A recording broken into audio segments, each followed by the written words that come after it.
ہم نے اپنے گھر میں بنایا ہوا ایک ایریا کہ اس میں کوئی موبائل نہیں ہوگا.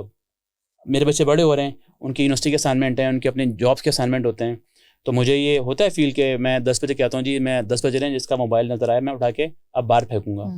تو یہ جسٹ فنی وے میں. اور اس طرح جو ڈائننگ ایریا ہے جی وہاں اب کوئی موبائل یوز نہیں ہوگا. اب یہ ہمیں پرنسپلز کچھ رولز بنانے پڑیں گے, چاہے وہ میں ہی کیوں نہ ہوں, کہ میں بھی بیٹھا ہوا ہوں, میری بھی کال آئے گی تو سوری جی اس 1 گھنٹے میں کسی نے فون یوز نہیں کرنا.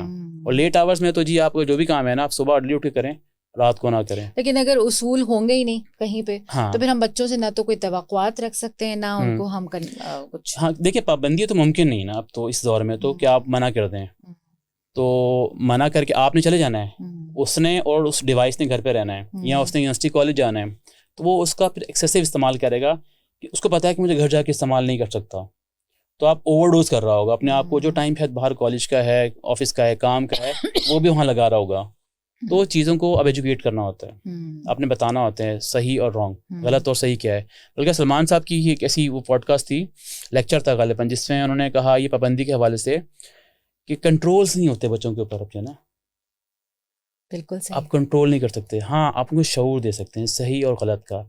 یہ بات میرے ذہن میں سلمان صاحب کی گونج رہی تھی, آپ اس کو تو اچھا مجھے ظاہر ہے آپ نے دیکھا ہوگا میں لکھوں میں بہت بگنر ہوں, لرنر ہوں. مجھے تو لگتا ہے کہ یار جو میں بڑا ہو رہا ہوں نا, اور ایسے لوگوں سے رابطے ہوتے ہیں تو بہت کچھ سیکھنے کو ملتا ہے.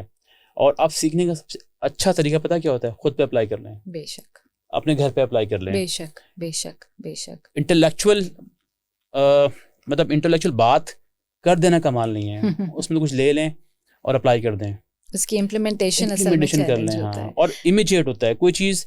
وہ میں نے ابھی کہا نا حال میں رہتے ہیں, اب مستقبل میں نہیں کر سکتے کچھ بھی. اچھا ماضی میں آپ ڈوبے رہیں گے جی تھا ایسا تھا ویسا تھا, تو گزر گیا نا, وہ تو اور فیوچر کے مستقبل کے خوف کے لیے تیاریاں بہت زیادہ کرنا ہے, اتنا زیادہ کرنا ہے, کل کیا ہوگا پرسوں کیا ہوگا, اگلی سانس کا نہیں پتہ ہوتا. تو حاضر موجودات میں آپ رہیں, پریزنٹ میں رہیں, بھرپور رہیں. تو یقین جانیں آپ کے غم آتے تو وہیں ختم ہو جاتے ہیں. جب آپ حاضر موجود میں بھرپور ہوتے ہیں تو آپ کو غم ہی نہیں ہوتا. بے شک.